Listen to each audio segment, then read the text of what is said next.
Good morning. Back to the classes. ഒരു extra അവറും കൂടി കിട്ടിയെന്ന് വിചാരിച്ചാൽ മതി. We shall move with the one more video ആകുമ്പോൾ കുറച്ചും കൂടി ഓവർഹെഡിൻ്റെ തിയറി പാർട്ട് അങ്ങോട്ട് കംപ്ലീറ്റ് ചെയ്യാൻ പറ്റും. ഒരു ഓവർഹെഡിന് ഒരു പ്രത്യേകത ഉണ്ട്. തിയറി പാർട്ട് നല്ല ക്ലിയർ ആയിട്ട് പോയാൽ മാത്രമേ പ്രോബ്ലം പാർട്ട് എത്തുമ്പോൾ സംശയമില്ലാതിരിക്കുള്ളൂ കേട്ടോ. അപ്പോൾ അതുകൊണ്ട് തിയറി നല്ലോണം വീഡിയോ സ്കിപ്പ് ചെയ്യരുത്. തിയറി അയച്ചിട്ട് ആ തിയറി പാർട്ട് നിങ്ങൾ ടെക്സ്റ്റ് ബുക്ക് വെച്ചിട്ട് പഠിക്കുക. ടെക്സ്റ്റ് ഇല്ലാത്ത കുട്ടികൾ ഇപ്പോഴും ഉണ്ടോ ക്ലാസ്സിൽ? എവിടെ? നമ്മുടെ കുറേ പേരുടെ മുഖമൊക്കെ എനിക്ക് ഓർമ്മ വരുന്നുണ്ട്. ദൈവമേ, അവരൊക്കെ എന്ത് ചെയ്യുന്നുണ്ടാവും? രാഹുലൊക്കെ വല്ലതും പഠിക്കണ്ടാവും എന്നുള്ളൊരു പ്രതീക്ഷയിലാട്ടോ ഞാൻ ഇരിക്കണേ. കുറേ ആൾക്കാരുണ്ട് ബാക്കിലൊക്കെ ഇരിക്കണ ടീംസൊക്കെ. ബുക്കൊക്കെ എടുത്ത് സുഖമായിട്ട് അടക്കി വെച്ച് ഉറക്കാണോ? കാരണം 44-45 വ്യൂ ഒക്കെ ഉള്ളൂ ഓരോ വീഡിയോ. ഈ വീഡിയോ യൂട്യൂബിൽ ഇടുന്നതിൻ്റെ ഒരു പ്രത്യേകത എന്താ വെച്ചാൽ എനിക്കറിയാനാ എത്ര പേര് ഇത് കാണുന്നുണ്ടെന്ന്. അല്ലാതെ ഒരു വഴിയില്ല നിങ്ങളെ ഒന്ന് ഇതാവാൻ. എന്താ റിസ്വാൻ, ബോയ്സിൻ്റെ സൈഡൊക്കെ ഉറക്കാം? ജുഗൽ കാണുന്നുണ്ടോ? ഇപ്പോൾ എനിക്ക് ഓർമ്മ വരുന്ന മുഖങ്ങളൊക്കെ ഉണ്ട്. മടിയന്മാരായിട്ടുള്ള 3 ആൾക്കാർ ബാക്കിൽ. 3 ഒരേ പോലത്തെ നമ്മുടെ ലീഡർ അടക്കമുള്ള ഗ്രൂപ്പ്. ഇവരൊക്കെ എന്ത് ചെയ്യുന്നുണ്ടാവണാവോ? എന്നും എപ്പോഴും സംശയം ചോദിക്കാറുള്ള ആൾക്കാരുടെയൊക്കെ അവസ്ഥ എന്താണ്? ഒരു പ്രോബ്ലം ചെയ്ത് കഴിഞ്ഞാൽ 100 വട്ടം അങ്ങോട്ട് വരണം ഒന്ന് പറഞ്ഞു തരാൻ. ഗേൾസിൻ്റെ ഭാഗത്ത് നിന്ന് എനിക്ക് തോന്നുന്നു പെൺകുട്ടികൾ മാത്രമേ വീഡിയോ കാണുള്ളൂ. കാരണം 48 വ്യൂസൊക്കെ ഉള്ളൂ. അതോ 20 പേര് റിപ്പീറ്റഡ് ആയിട്ട് കാണുവാണോ എന്ന് എനിക്കറിയില്ല. പക്ഷേ എനിക്ക് ടെൻഷൻ ഉണ്ട്. ബോയ്സിൻ്റെ ഭാഗം തോറ്റുപോയാൽ കോസ്റ്റിംഗ് ഒന്നും പിന്നെ എഴുതിയെടുക്കാൻ പറ്റില്ല കേട്ടോ. അപ്പോൾ അതുകൊണ്ട് വൃത്തിയായിട്ട് പഠിച്ചോളൂ. പെറ്റീഷൻ കൊടുത്തിട്ട് പരീക്ഷ മാറ്റി വയ്ക്കലൊക്കെ വെറുതെയാണ്. That is not going to happen. Make sure that you will be having exams. University will be conducting exam for you. So keep that in mind and start with the books at least now. ഇപ്പോഴെങ്കിലും പഠിച്ചു തുടങ്ങുക. So നമ്മൾ കഴിഞ്ഞ ക്ലാസ്സിൽ പറഞ്ഞ പോലെ എക്സ്പെൻസിനെ നമ്മൾ classify ചെയ്യാണ്. ക്ലിയർ? അപ്പോൾ എക്സ്പെൻസിനെ ഫങ്ഷൻ്റെ ബേസിസിലൊന്ന് ക്ലാസിഫൈ ചെയ്യാം, വേരിയബിലിറ്റിയുടെ ബേസിസിലും. അപ്പോൾ ഏത് ഫംഗ്ഷൻ ഓരോന്നും തരണത് ഏത് ഫംഗ്ഷനാന്ന് പറയണം, വേരിയബിൾ ഏതാണെന്നും പറയണം. ആദ്യത്തെ ഐറ്റം ഡിപ്രിസിയേഷൻ ഓൺ പ്ലാന്റ് ആണ്. ഡിപ്രിസിയേഷൻ പ്ലാന്റിൻ്റെ ആയതുകൊണ്ട് ഇറ്റ് കംസ് ഇൻസൈഡ്. പ്ലാന്റ് എന്ന് പറഞ്ഞാൽ എന്താ? വലിയ മെഷീനറീസിനെയാണ് പ്ലാന്റ് ആയിട്ട് പറയുന്നത് അല്ലേ? Plant and machinery. അപ്പോൾ അത് ഫാക്ടറിയുടെ ഭാഗമാണ്. So it comes in the factory over head. അപ്പോൾ ഫംഗ്ഷൻ്റെ ബേസിസിൽ ക്ലാസിഫൈ ചെയ്യുക വെച്ചാൽ it is factory over head. അത് ഫിക്സഡ് ആണോ സെമി വേരിയബിൾ ആണോ ചോദിച്ചു കഴിഞ്ഞാൽ നോർമലി സെമി വേരിയബിൾ ആണ്. പക്ഷേ ഫിക്സഡ് ആയിട്ടാണ് നമ്മൾ കൺസിഡർ ചെയ്യുക. നമ്മൾ നേരത്തെ സർവീസ് കോസ്റ്റിംഗ് ചെയ്തപ്പോഴും ഈ ഡിപ്രിസിയേഷൻ്റെ ഭാഗത്തു നിന്ന് നമുക്ക് ഒരു ക്വസ്റ്റ്യൻ ഉണ്ടായിരുന്നു അല്ലേ? അത് എന്തുകൊണ്ടാണ് അത് നമ്മൾ വേരിയബിൾ ആയിട്ട് അവിടെ എടുത്തിരുന്നത്? അപ്പോൾ പലപ്പോഴും അതിനെ വേരിയബിലിറ്റി ആയിട്ട് കൊടുക്കാറുണ്ട്. പക്ഷേ എന്നാലും സമയത്തിൻ്റെ അടിസ്ഥാനത്തിൽ ഡിവൈഡഡ് ബൈ 5 ഒക്കെ ചെയ്യുന്ന വെച്ചാൽ അത് ചില സമയത്ത് ഫിക്സഡ് ആയിട്ടും കാണാറുണ്ട്. അപ്പോൾ നമ്മളുടെ ഇഷ്ടത്തിനനുസരിച്ച് ക്വസ്റ്റ്യൻ്റെ ഇതിനനുസരിച്ച് നമുക്കത് കൺസിഡർ ചെയ്യാവുന്നതാണ്. And next is office telephone charges. ഓഫീസിലുള്ള ടെലിഫോണാണ്. എന്തായാലും ഓഫീസ് ആൻഡ് അഡ്മിനിസ്ട്രേഷൻ ഓവർ ഹെഡിലാണ് വരിക. It is semi variable. മനസ്സിലാക്കണം. ടെലിഫോണിനൊരു പ്രത്യേകത ഉണ്ട്. വാടക എന്ന് പറഞ്ഞിട്ടൊരു മിനിമം കോസ്റ്റ് വരും. ആ ടെലിഫോൺ വാങ്ങിയാൽ എന്തായാലും വരുന്നത്. അപ്പോൾ ആ പാർട്ട് ഫിക്സഡും ബാക്കി വേരിയബിളും ആണ്. പിന്നെ നമ്മൾ വിളിക്കുന്നതിനനുസരിച്ചിട്ടേ വരുള്ളൂ. And next salary paid to salesmen. സെയിൽസ്മാന് കൊടുക്കുന്ന സാലറി ആയതുകൊണ്ട് അത് സെല്ലിംഗ് ഓവർ ഹെഡാണ്. It is fixed in nature. കൃത്യമാണ്, ഫിക്സഡ് ആണ്. Clear? Rent of finished goods warehouse. Finished goods keep ചെയ്യണത് സെല്ലിംഗ് ആൻഡ് ഡിസ്ട്രിബ്യൂഷൻ ഓവർ ഹെഡാണ്. And that is also fixed. ഇതിന് ഇനി പ്രത്യേകിച്ച് ഞാൻ കൂടുതൽ എക്സ്പ്ലനേഷൻ കൊടുക്കേണ്ടി വരില്ല എന്നാണ് എനിക്ക് തോന്നുന്നത്. നിങ്ങൾ കോസ്റ്റ് ഷീറ്റിൽ പഠിച്ചിട്ടുള്ളതാണ്.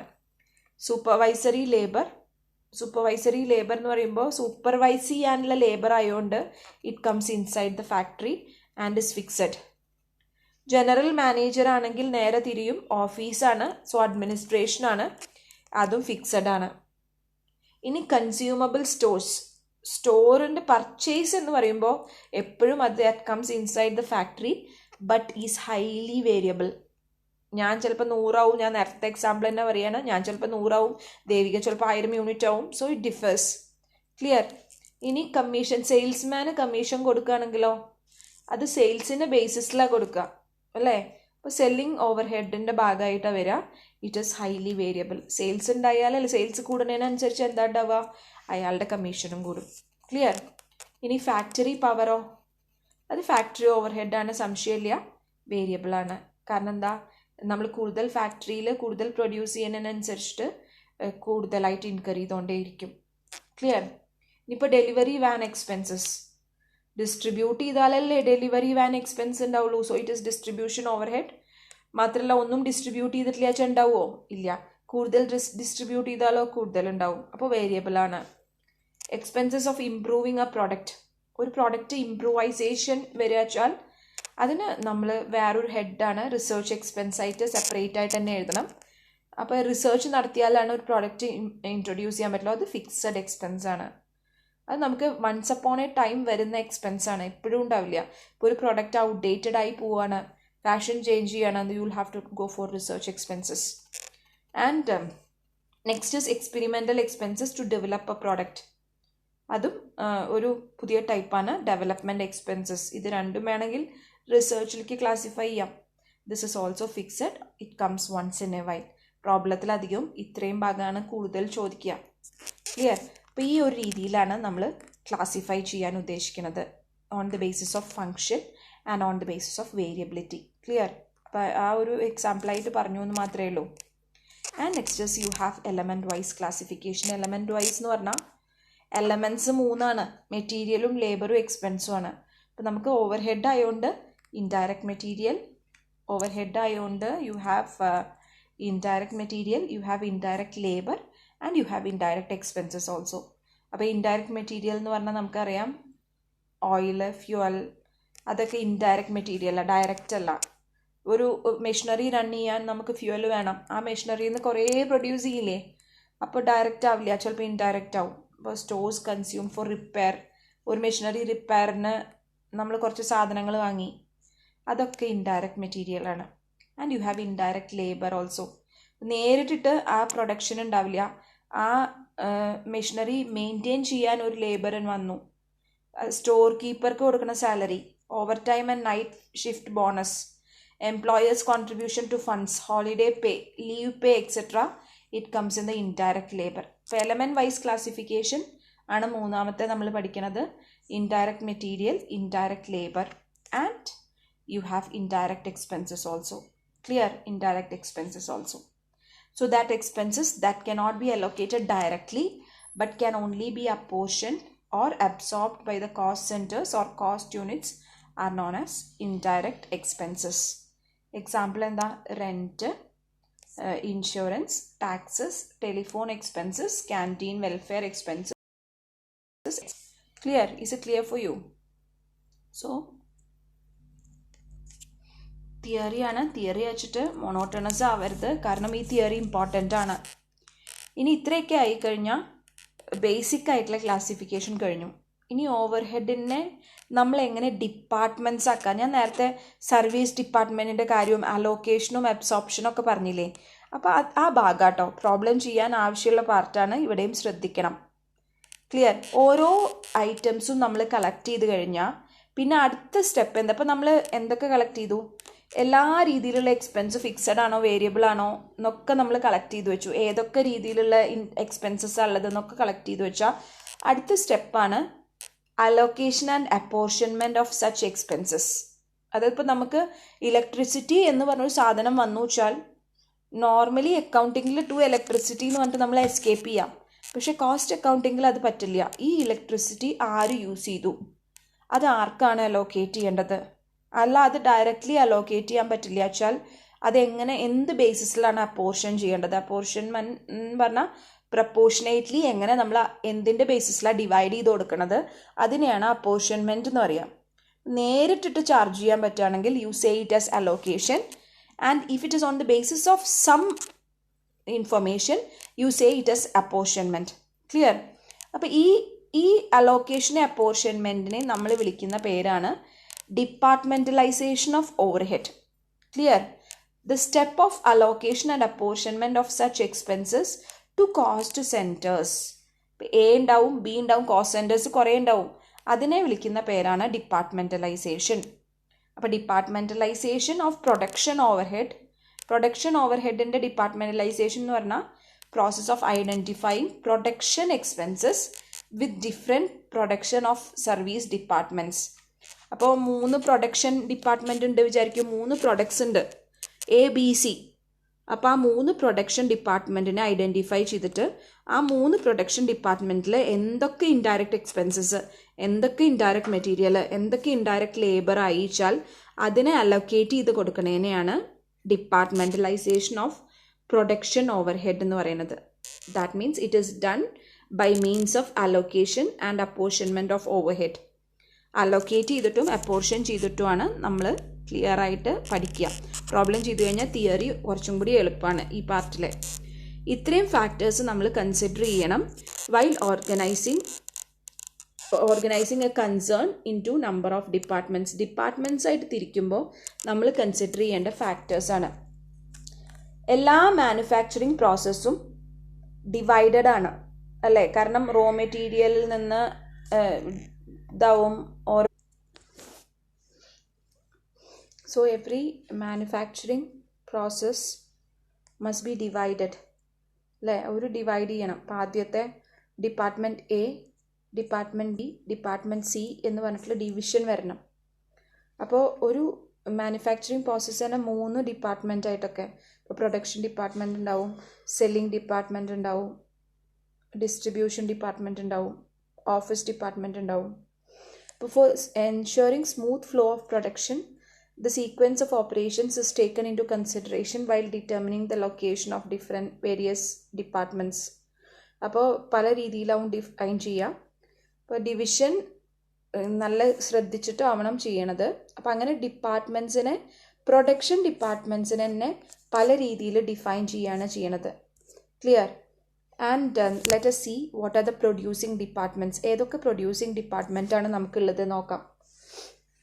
പ്രൊഡ്യൂസിങ് ഡിപ്പാർട്ട്മെൻറ്റ് നമുക്കൊരു എക്സാമ്പിൾ പറയാ വെച്ചാൽ സ്റ്റീൽ റോളിംഗ് മിൽ, അതൊരു ഡിപ്പാർട്ട്മെൻറ്റാണ്. Hot mill, cold mill, pickling shop, ഇതൊക്കെ ഹാർഡനിങ് ഒരു ഡിപ്പാർട്ട്മെൻറ്റിലാണ്, പോളിഷിംഗ് വേറൊരു ഡിപ്പാർട്ട്മെൻറ്റിലാണ്, ഗ്രൈൻഡിങ് വേറൊരു ഡിപ്പാർട്ട്മെൻറ്റിലാണ്. ഇതൊക്കെയാണ് പ്രൊഡ്യൂസിങ് ഡിപ്പാർട്ട്മെൻറ്റ്. നമുക്കധികം ക്വസ്റ്റ്യനിൽ പ്രൊഡക്ഷൻ ഡിപ്പാർട്ട്മെൻറ്റ് ABC എന്നൊക്കെ പറഞ്ഞിട്ടാ തരിക കേട്ടോ. പക്ഷേ മാനുഫാക്ചറിങ് ഡിപ്പാർട്ട്മെൻറ്റിനെ തന്നെ പല രീതിയിൽ ക്ലാസിഫൈ ചെയ്യുക. കാരണം എല്ലാ പോളിഷിങ്ങും ഒരു സ്ഥലത്ത് നടക്കണു, എല്ലാ കട്ടിങ്ങും ഒരു സ്ഥലത്ത് നടക്കണു, ഗ്രൈൻഡിങ് വേറൊരു സ്ഥലത്ത് നടക്കണു. അങ്ങനെ പറയുമ്പോൾ അവിടേക്ക് മാത്രമായിട്ടുള്ള കോസ്റ്റ് അലൊക്കേഷൻ. ക്ലിയർ? അപ്പോൾ ഡിപ്പാർട്ട്മെൻറ്റിനെ ഡിവൈഡ് ചെയ്യണത് ഇങ്ങനെയാണ് എന്നാണ് പറയണത്. ആൻഡ് ഇത് കൂടാതെ പ്രൊഡക്ഷൻ ഡിപ്പാർട്ട്മെൻറ്റ് കൂടാതെ ആ പ്രൊഡക്ഷൻ ഡിപ്പാർട്ട്മെൻറ്റിനെ സപ്പോർട്ട് ചെയ്യാൻ വേണ്ടിയിട്ട് സർവീസ് ഡിപ്പാർട്ട്മെൻറ്റും ഉണ്ടാവും. Service department is an auxiliary and is not directly engaged in production, though its existence is very essential for smooth and efficient running of production department. അതായത് directly പ്രൊഡക്ഷനിലേക്ക് contribute ചെയ്യുന്നില്ല, പക്ഷേ production department സ്മൂത്തായിട്ട് run ചെയ്യണമെങ്കിൽ service department വേണം. Clear? Suppose repairs വന്നു, service ഡിപ്പാർട്ട്മെൻറ്റാണ് ചെയ്യുക. ക്ലിയർ? അപ്പോൾ അങ്ങനത്തെ സർവീസ് ഡിപ്പാർട്ട്മെൻറ്റ്സ് റോ മെറ്റീരിയൽസിനെ ഫിനിഷ്ഡ് ഗുഡ്സ് ആക്കി മാറ്റണതിലെല്ലാം ശ്രദ്ധിക്കുക. ഈ റോ മെറ്റീരിയൽസിനെ ഫിനിഷ്ഡ് ഗുഡ്സ് ആക്കി മാറ്റാൻ ഉള്ള ഡിപ്പാർട്ട്മെൻറ്റ്സിനെ ഹെൽപ്പ് ചെയ്യുകയാണ് ചെയ്യുക, only helping. So such department render a particular type of service. ചിലപ്പോൾ ഇലക്ട്രിസിറ്റി ആവും, ചിലപ്പോൾ റിപ്പയർസ് ആൻഡ് മെയിൻ്റനൻസ് ആവും. ഇപ്പോൾ സർവീസ് A ഇലക്ട്രിസിറ്റിയാണ്, service B repairs and maintenance. അപ്പോൾ എല്ലാ റിപ്പയർസ് ആൻഡ് മെയിൻ്റനൻസും സർവീസ് B ആവും ചെയ്യാം. പക്ഷേ എന്താ വെച്ചാൽ പ്രൊഡക്ഷൻ Aയിലേക്ക് വേണ്ട റിപ്പയർസ് ആൻഡ് മെയിൻ്റനൻസ് എത്ര രൂപയാവും സർവീസിലാവും കിടക്കുക. അപ്പോൾ ഈ സർവീസ് ഡിപ്പാർട്ട്മെൻറ്റിൻ്റെ എക്സ്പെൻസസ് ഓരോ ഡിപ്പാർട്ട്മെൻറ്റിലേക്കും ചാർജ് ചെയ്ത് കൊടുക്കണം. The number of departments in a factory and the names to be assigned to them depends upon the size of factory, nature of industry and nature of service rendered. പല രീതിയിലാണ് ഡിപ്പാർട്ട്മെൻറ്റ്സിനെ classify ചെയ്യുക. ഫാക്ടറിയുടെ classification വരുമ്പോൾ പല രീതിയിലാണ് അതിൻ്റെ names assign ചെയ്യുക. Clear? അപ്പോൾ സർവീസ് ഡിപ്പാർട്ട്മെൻറ്റ് എന്ന് പറയുമ്പോൾ ഏതൊക്കെ അധികം കോമൺ ആയിട്ടുള്ള സർവീസ് ഡിപ്പാർട്ട്മെൻറ്റ്സ് ഒന്ന് സ്റ്റോർ എങ്ങനെയാണ് ഒരു സർവീസ് ഡിപ്പാർട്ട്മെൻറ്റ് ആവണ? നമുക്ക് ആവശ്യമുള്ള മെറ്റീരിയലൊക്കെ അപ്പപ്പോൾ സമയത്ത് കൃത്യമായിട്ട് കൊണ്ടുവന്ന് തരുന്ന ഡിപ്പാർട്ട്മെൻറ്റാണ് സ്റ്റോറ്. പിന്നെ ഒന്ന് ഓഫീസാണ്, കോസ്റ്റ് ഓഫീസ്, എല്ലാ ആൾക്കാരുടെയും എല്ലാ ഡീറ്റെയിൽസും. And one is HR department, personal department, വേറെ എംപ്ലോയീസിൻ്റെ എല്ലാ ഡീറ്റെയിൽസും. പിന്നെ ഒരെണ്ണം planning and progress department, tool room, hospital and dispensary, machine maintenance, electrical maintenance. അപ്പോൾ നിങ്ങൾക്ക് ഏകദേശം മനസ്സിലായിട്ടുണ്ടാവും. പ്രൊഡക്ഷൻ എന്ന് പറയുമ്പോൾ പ്രൊഡ്യൂസ് ചെയ്യണ മെറ്റീരിയലാണ്, മറ്റത് അത് ഫാക്ടറിയുടെ ഉള്ളിലുള്ള മെറ്റീരിയലാണ്, എല്ലാം പ്രൊഡക്ഷൻ ഓവർ ഹെഡ് ആവും. മറ്റത് സെല്ലിംഗ് ആൻഡ് ഡിസ്ട്രിബ്യൂഷനോ ഓഫീസ് അഡ്മിനിസ്ട്രേഷൻ എക്സ്പെൻസോ ഏതെങ്കിലും രീതിയിലുള്ള എക്സ്പെൻസസ് ആണ് സർവീസ് ഡിപ്പാർട്ട്മെൻറ്റ് കൈകാര്യം ചെയ്യുന്നുണ്ടാവുക. Clear? And next is partly producing department. ചില സമയത്ത് എങ്ങനെയുണ്ടാവുക വെച്ചാൽ പകുതി നോർമലി സർവീസ് ഡിപ്പാർട്ട്മെൻ്റ് ആവും, പക്ഷെ ചില സമയത്ത് പ്രൊഡ്യൂസ് ചെയ്യും. So it becomes partly producing department. ചില സമയത്ത് എങ്ങനെ ഒരു കാർപ്പൻട്രി ഷോപ്പാവും, അപ്പോൾ അവർ റിപ്പയർസ് ആവും എപ്പോഴും ചെയ്യുക, പക്ഷെ ചിലപ്പോൾ നമ്മൾ ചിലതൊക്കെ ഉണ്ടാക്കും. അവരധികം റിപ്പയർസ് ആവും ചെയ്യുക, പക്ഷെ ചില സമയത്ത് പാക്കിംഗ് ബോക്സ് ഒക്കെ മാനുഫാക്ചർ ചെയ്യണത് കാണാറുണ്ട്. അപ്പോൾ അത് പ്രൊഡ്യൂസിങ് ഡിപ്പാർട്ട്മെൻ്റ് ആയിട്ടും കൂടി ആക്ട് ചെയ്യും. ചില പാർട്ട്ലി പ്രൊഡ്യൂസിങ് ഡിപ്പാർട്ട്മെൻറ്റ്സ് ഉണ്ട്. ഇനി let's move to the core area, how you allocate overhead. എന്താണ് അലോക്കേഷൻ ഓഫ് ഓവർഹെഡ് എക്സ്പെൻസസ് എന്ന് പറഞ്ഞാൽ? Allocation is a process of identification of overheads with cost centres. ഓവർഹെഡിനെ ഐഡൻറ്റിഫൈ ചെയ്യാണ് ചെയ്യണത്.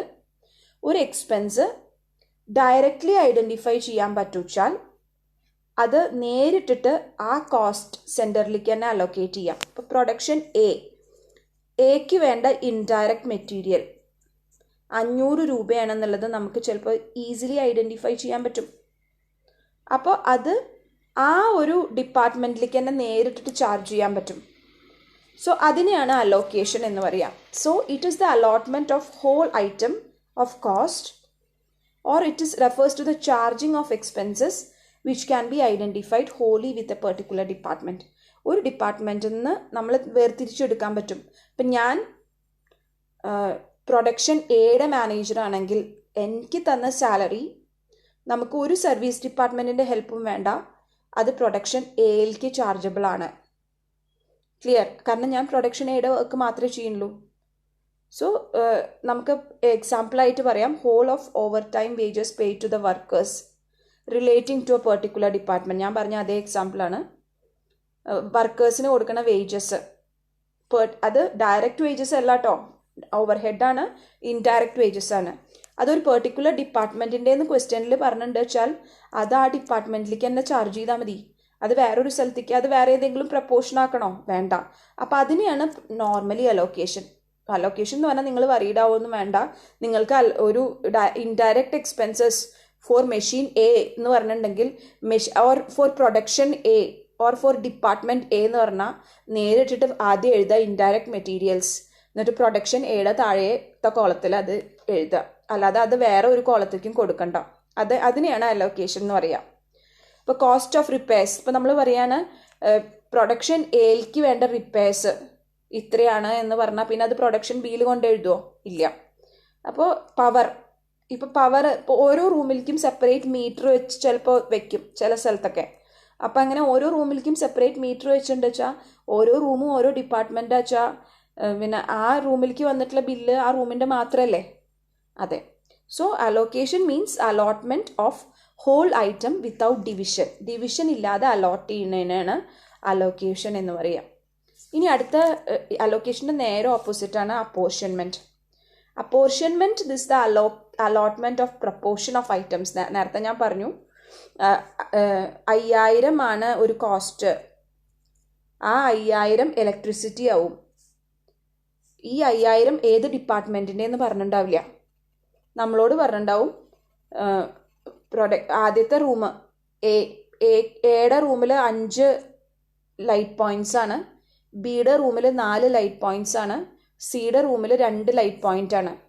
ഈ ലൈറ്റ് പോയിൻറ്റിനനുസരിച്ചിട്ടാണ് ഇലക്ട്രിസിറ്റി വരിക. അപ്പം നമ്മൾ എന്താ ചെയ്യുക വെച്ചാൽ എയും ബിയും സിയും 3 കോളായിട്ടാവും കിടക്കുന്നുണ്ടാവുക. ക്ലിയർ? അപ്പം നമ്മൾ ഈ 5:4:2 2 റേഷ്യോയിൽ ഇലക്ട്രിസിറ്റീനെ 5000 ഈ 3 ആൾക്കാർക്കും ഡിവൈഡ് ചെയ്ത് കൊടുക്കും. ഇത്രയേ ഉള്ളൂ.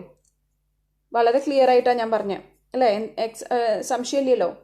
It refers to the allotment of expenses which cannot identified wholly with a particular department. ഒരു ഡിപ്പാർട്ട്മെൻറ്റിന് മാത്രമായിട്ട് ചാർജ് ചെയ്യാൻ പറ്റാത്തത് വരുമ്പോൾ അങ്ങനെ വരുന്നതിന് ഡിവിഷൻ ഉണ്ട്, ഡിവിഷൻ ആൻഡ് അപ്പോർഷൻമെൻറ്റ്. അപ്പോൾ അങ്ങനെ വരുന്നതിന് നമ്മൾ 2-3 സ്ഥലത്തേക്ക് ഡിവൈഡ് ചെയ്ത് കൊടുക്കുകയാണ്. ഇപ്പോൾ കോമൺ ആയിട്ടുള്ള എക്സ്പെൻസിനെയാണ് നമ്മൾ അങ്ങനെ ചെയ്യുക.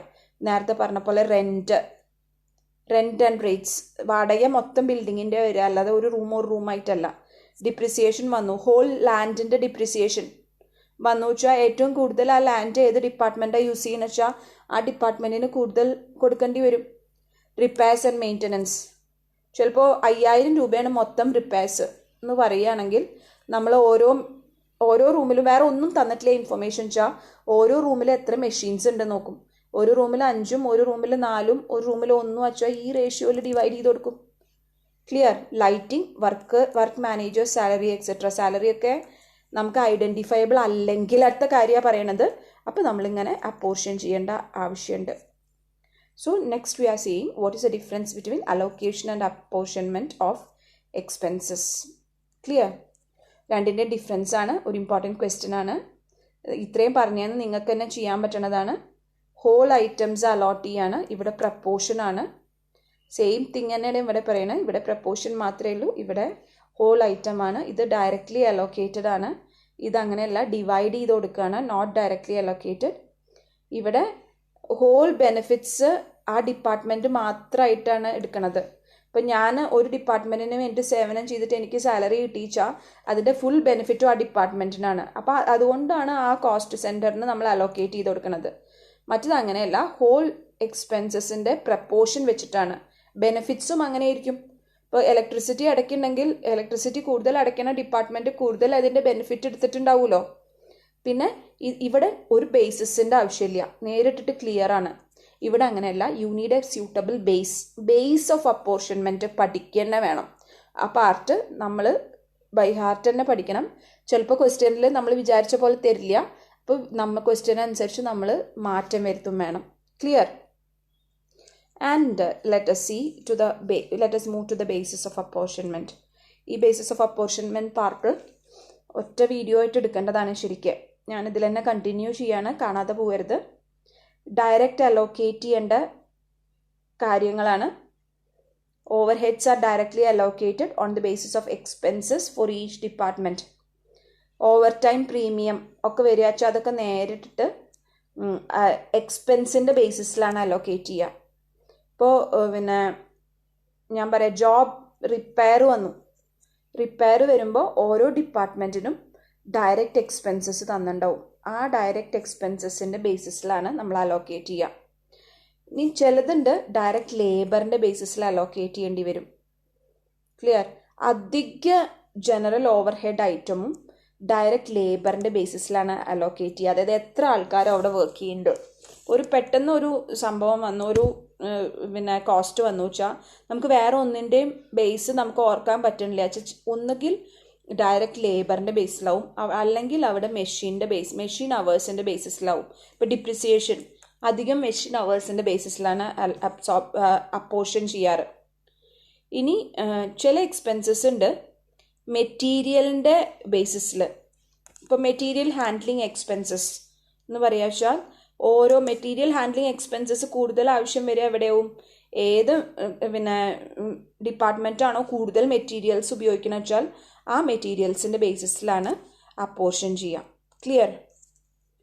And next is direct wages. ഇതൊക്കെ ഡയറക്റ്റിൻ്റെ ബേസിസിലാട്ടോ. ഇപ്പോൾ ഞാൻ പറയട്ടെ, ഇപ്പോൾ ഒരു ഓർഗനൈസേഷനിൽ ഒരു ഡിപ്പാർട്ട്മെൻറ്റിൽ റിക്രിയേഷൻ പറഞ്ഞിട്ടൊരു എക്സ്പെൻസ് വന്നു. ആ റിക്രിയേഷൻ എക്സ്പെൻസസ് 5000 ആയി ഒരു ഡിപ്പാർട്ട്മെൻറ്റിൽ. അപ്പോൾ ആ മൊത്തം 5000 അയച്ചാൽ ഓരോ ഡിപ്പാർട്ട്മെൻറ്റിൽ എത്ര ആൾക്കാരുണ്ട് വെച്ചാൽ അതിനനുസരിച്ചിട്ടാണ് റിക്രിയേഷൻ ഫെസിലിറ്റീസ്. അപ്പോൾ നമ്പർ ഓഫ് ലേബറേഴ്സ് ആണ് അവിടെ, ഡയറക്റ്റ് ലേബർ ആണ്. ചില സമയത്ത് ഡയറക്റ്റ് വേജസിൻ്റെ ബേസിസിലാവും. അപ്പോൾ ഇൻഡയറക്റ്റ് വേജസ് ആണ് ഓവർ ഹെഡ് വെച്ചാലും ആ ഓവർ ഹെഡിനെ അപ്പോർഷൻ ചെയ്യണ പ്രപ്പോർഷൻ നമ്മൾ ഡയറക്റ്റ് വേജസിൻ്റെ മുകളിലും കാൽക്കുലേറ്റ് ചെയ്യും. ക്ലിയർ? അപ്പോൾ ഡയറക്റ്റ് വേജസ് അതിൻ്റെ ഭാഗം തന്നെയാണ്. പക്ഷെ ഡയറക്റ്റ് വേജസിനെ അടിസ്ഥാനപ്പെടുത്തിയിട്ട് ഇൻഡയറക്റ്റ് എക്സ്പെൻസസ് അപ്പോർഷൻ ചെയ്യാറുണ്ട്. ഡയറക്റ്റ് വേജസ് ആവാം, ഡയറക്റ്റ് ലേബർ ആവും, ഡയറക്റ്റ് മെറ്റീരിയലും ആവാറുണ്ട്. And even the number of workers. Number of workers. ചില സമയത്ത് ഞാൻ റിക്രിയേഷൻ എക്സ്പെൻസസിൻ്റെ കാര്യം പറഞ്ഞു. അത് എത്ര ആൾക്കാർ ഒരു സ്ഥലത്തുണ്ട് അതിനനുസരിച്ച് ചിലവ് കൂടില്ലേ. നിങ്ങൾ ടൂറൊക്കെ പോകുമ്പോൾ ആൾക്കാർ കൂടുന്നതിനനുസരിച്ച് ടൂറിൻ്റെ എക്സ്പെൻസ് കൂടില്ലേ. ഇപ്പോൾ ചില ക്ലാസ്സിന് ഇത്ര രൂപയാവുള്ളൂ, ചില ക്ലാസ്സിന് കൂടുതലാവും എന്നൊക്കെ പറയാറില്ലേ. മെഡിക്കൽ എക്സ്പെൻസസ്, സൂപ്പർവിഷനൊക്കെ അങ്ങനെയാണ്. ഇപ്പോൾ എൻ്റെ കീഴിൽ 50 സ്റ്റുഡൻസ് ഉണ്ട് വെച്ചാൽ എനിക്കുള്ള എക്സ്പെൻസ് കൂടുതലാവും. വേറെ ഒരു ടീച്ചറുടെ അണ്ടറിൽ 30 സ്റ്റുഡൻസേ ഉള്ളൂ വെച്ചാൽ ആ ടീച്ചർക്ക് കൊടുക്കുന്ന എക്സ്പെൻസ് കുറവായിരിക്കും. ക്ലിയർ. ഇനി ചില കേസിൽ ലൈറ്റ് പോയിന്റ്സ് യൂസ് ചെയ്യാറുണ്ട് അപ്പോർഷൻ ചെയ്യാൻ. ലൈറ്റ് പോയിന്റ്സ് യൂസ് ചെയ്യുന്ന കേസുകൾ ഏതൊക്കെയാണ്? ഡിപ്രിസിയേഷൻ അല്ല, ഇലക്ട്രിസിറ്റി ഒക്കെ ലൈറ്റ് പോയിന്റ്സ് യൂസ് ചെയ്യണ കേസാണ്. ആൻഡ് ഈവൻ ഫ്ലോർ ഏരിയ, ചിലപ്പോൾ ഫ്ലോർ ഏരിയയാണ്. ഇപ്പോൾ ഒരു വാടക, ഒരു വീടിൻ്റെ വാടക അല്ലെങ്കിൽ ഒരു കെട്ടിടത്തിൻ്റെ വാടകയൊക്കെ അവിടുത്തെ സ്ക്വയർ ഫീറ്റ് അനുസരിച്ചിട്ടാണ്. ഇപ്പോൾ എൻ്റെ ഡിപ്പാർട്ട്മെൻറ്റിന് 1500 സ്ക്വയർ ഫീറ്റ് ഉണ്ട് വെച്ചാൽ അവർക്ക് 1500 കൂടുതൽ എക്സ്പെൻസ് ആവും. എയർ കണ്ടീഷനിങ്, മെയിൻ്റനൻസ്, ടാക്സ് ഒക്കെ ആ ബേസിസിലാണ് വരിക. ഇത് ഈ ഭാഗം പഠിക്കാനുള്ളതാണ്. And next kilowatt hours. ചിലപ്പോൾ പവർ എക്സ്പെൻസസ് എന്ന് പറഞ്ഞാൽ if it is related to മെഷീനായിട്ട് റിലേറ്റഡ് ആണെങ്കിൽ കിലോ വാട്ട് അവേഴ്സിൻ്റെ ബേസിസിലാണ് ചെയ്യുക. ക്ലിയർ. അപ്പോൾ അല്ലെങ്കിൽ ഹോഴ്സ് പവറൊക്കെ ചിലപ്പോൾ തന്നിട്ടുണ്ടാവും മെഷീനെ കാൽക്കുലേറ്റ് ചെയ്യുമ്പോൾ. അപ്പോൾ നമ്മൾ ആ ബേസിസിൽ തന്നെ ചെയ്യണം. ഇനി ക്യാപിറ്റൽ വാല്യൂസ്, മെഷീനറി വാങ്ങി ബിൽഡിംഗ് വാങ്ങിച്ചു വെച്ചാൽ അത് അത് റിലേറ്റഡ് ആയിട്ടുള്ള എക്സ്പെൻസസ് വരും. ചിലപ്പോൾ മെഷീനറിയുടെ എക്സ്പെൻസസ് വരുമ്പോൾ ഹെവി ആയിട്ട് പൈസ ചിലവാവണ എക്സ്പെൻസസ് ഉണ്ടാവും. ഇപ്പോൾ 1 ലക്ഷം രൂപയുടെ 1 കോടി രൂപയുടെ മെഷീനറി എൻ്റെ ഡിപ്പാർട്ട്മെൻറ്റിലുണ്ട് വെച്ചാൽ അവിടെ ആവും കൂടുതൽ എക്സ്പെൻസസ് വരിക. അപ്പം മെഷീനറി വാല്യൂ വെച്ചിട്ടാണ് നമ്മൾ ആ ടൈപ്പ് ഓഫ് എക്സ്പെൻസസിനൊക്കെ അപ്പോർഷൻ ചെയ്യുക. ഇപ്പോൾ ഡിപ്പാർട്ട്മെൻറ്റ് എ കൂടുതൽ മെഷീനറി വാല്യൂ ഉള്ള ഡിപ്പാർട്ട്മെൻറ്റ് ആണെങ്കിൽ അവർക്ക് കൂടുതൽ എക്സ്പെൻസസ് വരും അങ്ങനത്തെ റിലേറ്റഡ്. ഇനിയിപ്പോൾ ടെക്നിക്കൽ എക്സ്പെൻസസ് ആണെങ്കിലും അങ്ങനെയാണ്. പിന്നെ ഏതെങ്കിലും ഒരു ബേസിസിലാണ് വരിക. ഇപ്പോൾ ഈ ഒരു ഇക്വിറ്റബിൾ പ്രപ്പോർഷൻ ഉണ്ടല്ലോ, ആ പ്രപ്പോർഷൻ ക്ലിയർ ആക്കാൻ നമ്മൾ ഓരോ പ്രോബ്ലത്തിനനുസരിച്ച് വ്യത്യാസം വരും. പ്രോബ്ലത്തിൽ എന്താ കൊടുത്തിട്ടുള്ളത് വെച്ചാൽ അതിനനുസരിച്ച് നമ്മൾ മാറ്റി എടുക്കേണ്ടതായിട്ട് വരും. ബേസിസ് ഓഫ് അപ്പോർഷൻമെൻറ്റ് തന്നിട്ടുണ്ട് ഒരു ചാർട്ടായിട്ട് ടെക്സ്റ്റ് ബുക്കിൽ. അപ്പോൾ അത് പഠിക്കണം എന്തായാലും. ഇത് പഠിക്കുക എന്നുള്ളതാണ് നിങ്ങളുടെ നെക്സ്റ്റ് സ്റ്റെപ്പായിട്ട് ഞാൻ പറയുക. ഇപ്പോൾ ഒരു ഓവർ ഹെഡ് കോസ്റ്റാണ് ഡിപ്രിസിയേഷൻ മാത്രമല്ല ഇൻഷുറൻസ് തരും, ക്വസ്റ്റ്യനിൽ തരും. അപ്പോൾ ബിൽഡിങ്ങിൻ്റെയോ മെഷീനറിയുടെയോ ഇൻഷുറൻസോ ഡിപ്രിസിയേഷനോ വരാച്ചാൽ ഒന്നും ചിലപ്പോൾ അത് ക്യാപിറ്റൽ വാല്യൂവിൻ്റെ മുകളിലാവും, അല്ലെങ്കിൽ ഫ്ലോർ ഏരിയ. ഇത് രണ്ടും കൂടി ഒരുമിച്ച് ക്വസ്റ്റ്യനിൽ ഉണ്ടാവില്ല, ഏതെങ്കിലും ഒന്നേ ഉണ്ടാവുള്ളൂ. അപ്പോൾ നിങ്ങൾക്ക് ഇതിൽ ഏതാണ് തന്നിട്ടുള്ള ക്വസ്റ്റ്യനിൽ വെച്ചാൽ അതിൻ്റെ പ്രപ്പോർഷനിലാവണം അലക്കേറ്റ് ചെയ്ത് കൊടുക്കേണ്ടി വരിക. എക്കും ബിക്കും സിക്കും 3 ഡിപ്പാർട്ട്മെൻ്റ് ആണെങ്കിൽ ഡിപ്രിസിയേഷൻ എന്ന് പറഞ്ഞൊരു ഹെഡ് ഉണ്ടെങ്കിൽ 3ൻ്റെ ഫ്ലോർ ഏരിയ തന്നിട്ടുണ്ടെങ്കിൽ ആ 3 ഫ്ലോർ ഏരിയയുടെ ബേസിസിൽ ടോട്ടൽ ഡിപ്രിസിയേഷനെ 3 ഡിപ്പാർട്ട്മെൻറ്റ്സിലേക്കും കോളം വൈസാണ് നമ്മൾ ചെയ്യുക. പ്രോബ്ലം ചെയ്യുമ്പോൾ ക്ലിയർ ആവും. പക്ഷെ തിയറി പാർട്ട് കമ്പൽസറി ആണ് പഠിക്കണം കേട്ടോ, പഠിക്കാതെ പോകരുത്. റെൻറ്റ് റേറ്റ്സ് ഒക്കെ അതൊക്കെ ഫ്ലോർ ഏരിയയുടെ ബേസിസിലാണ്. ഇനി ക്യാൻറ്റീൻ എക്സ്പെൻസസ്. അപ്പോൾ ക്യാൻറ്റീൻ എക്സ്പെൻസസ് വരുമ്പോൾ ടൈം കീപ്പിംഗ് എക്സ്പെൻസസ് അതൊക്കെ നമുക്കറിയാം എംപ്ലോയീസിൻ്റെ ബേസിസിലാണ്. എത്ര നമ്പർ ഓഫ് എംപ്ലോയീസ് ഉണ്ട്, ഇതൊക്കെ ബേസിസ് ഓഫ് അപ്പോർഷൻമെൻറ്റ് അപ്ലൈ ചെയ്യണത് കോമൺ സെൻസിൻ്റെ ബേസിസിലാണ്. ക്ലിയർ. ഇലക്ട്രിസിറ്റി, ലൈറ്റിംഗ് വരിക വെച്ചാൽ നമുക്ക് നേരത്തെ ഞാൻ പറഞ്ഞു ലൈറ്റ് പോയിൻറ്റ്സ് ആണ്. ലൈറ്റ് പോയിൻറ്റ്സ് ക്വസ്റ്റ്യനിൽ തന്നിട്ടില്ല വെച്ചാൽ ഏരിയ ആയിരിക്കും, ഫ്ലോർ ഏരിയ. അതും ക്വസ്റ്റ്യനിൽ തന്നിട്ടില്ല വെച്ചാൽ നമ്മൾ എത്ര മീറ്റർ നമ്മുടെ റീഡിങ് തന്നിട്ടുണ്ടാവും. ഇതും തന്നിട്ടില്ലെങ്കിൽ നമ്പർ ഓഫ് വർക്കേഴ്സിൻ്റെ ബേസിസിൽ എടുക്കാനേ പറ്റുള്ളൂ. ഇലക്ട്രിക് പവർ, അപ്പോൾ ചിലപ്പോൾ പവർ നേരിട്ട് തരില്ല. അപ്പോൾ മെഷീൻ്റെ ഹോഴ്സ് പവർ തന്നിട്ടുണ്ടാവും. അപ്പോൾ അല്ലെങ്കിൽ മെഷീൻ അവേഴ്സ് തന്നിട്ടുണ്ടാവും, ഇത്ര അവേഴ്സാണ് ഒരു മെഷീൻ വർക്ക് ചെയ്യണത്. അപ്പോൾ നമ്മളുടെ കോമൺ സെൻസ് വെച്ചിട്ട് ഇലക്ട്രിക് പവറിന് ഏറ്റവും സ്യൂട്ടബിൾ ആയിട്ടുള്ള അപ്പോർഷൻമെൻറ്റ് ഏതാ എടുക്കുമ്പോൾ തീരെ മാച്ച് അല്ലാത്തത് എടുക്കരുത്. കാരണം അപ്പോർഷൻമെൻറ്റ് അവർ ഉദ്ദേശിക്കുന്ന അപ്പോർഷൻമെൻറ്റ് തന്നെ നമ്മൾ പ്രോബ്ലത്തിൽ ചെയ്യണം. ക്ലിയർ. ആൻഡ് സ്റ്റീം ആണെങ്കിൽ കൺസംഷൻ ഓഫ് സ്റ്റീമൊക്കെ വളരെ റെയർ ആയിട്ട് വരുന്ന ഒരു ഭാഗം കേട്ടോ. നല്ല റെയർ ആണെങ്കിലും ചിലപ്പോൾ ഒരു ക്വസ്റ്റ്യനിലൊക്കെ വരാൻ സാധ്യത ഉണ്ട്. Material handling. ഇപ്പം എ എന്ന് പറഞ്ഞ ഡിപ്പാർട്ട്മെൻറ്റ് കൂടുതൽ മെറ്റീരിയൽ ഹാൻഡിൽ ചെയ്തു വെച്ചാൽ കൂടുതൽ പൈസയാവും. വെയിറ്റ് ഓഫ് മെറ്റീരിയൽസ് ആണ് അവിടെ അപ്പോർഷൻമെൻറ്റ്. ഇനി factory supervision expenses, research and development, അതൊക്കെ ലേബറിൻ്റെ ബേസിസിലാണ്. ഇപ്പോൾ 100 കുട്ടികളുണ്ടെങ്കിൽ ആ 100 കുട്ടികൾക്കുള്ള സൂപ്പർവിഷൻ കൂടുതലല്ലേ.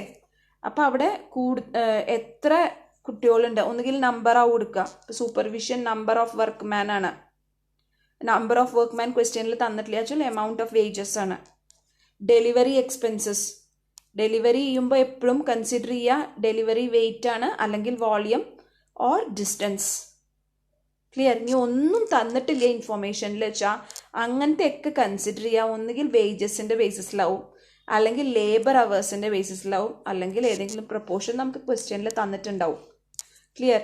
ഇത്രയാണ് നമ്മളുടെ basis of proportion or basis of apportionment. ഇനി നമ്മൾ നേരിട്ടിട്ട് പ്രോബ്ലം പാർട്ടിലേക്കാണ് പോകേണ്ടവുക.